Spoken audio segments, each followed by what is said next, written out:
Të pranishëm në këtë solemnitet ishin Ministri i Mbrojtjes Zoran Jolevski, kryeshefi shtatmadhërisë të Armatës së Republikës së Maqedonisë, general nën koloneli Metodia Velishkovski dhe përfaqësuesit e Ministrisë së Mbrojtjes dhe Armatës të Republikës së Maqedonisë.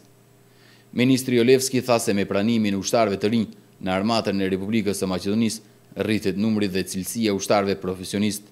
Вашиот прием денеска сме на добар пат до крајот на 2015 година да постигнеме посакуваната цел во командите и единиците да бидат пополнати со висококвалитетен, способен, мотивиран и обучен персонал. Почитувани новопримени професионални војници. Денешниот ден е ден кој е посебен по многу нешта за вас. Денес вие започнувате вашата кариера во армијата Република Македонија. Nga gjithsej 125 ushtar, 31 prej tyre janë të përkatësisë etnike shqiptare.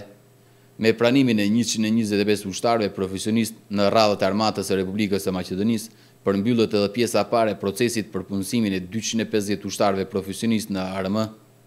Konkursi për pranimin e grupit të dytë prej po kaq ushtarësh do të shpallet së shpejti. Procesi i pranimit në kuadër të ushtrisë së Republikës së Maqedonisë është transparent dhe i bazuar në zgjidhje rigoroze, ku këtë vit për herë të parë ushtarët kaluan një kurs prej 24 ditësh të udhëhequr nga specialistë të regjimentit për operacione speciale.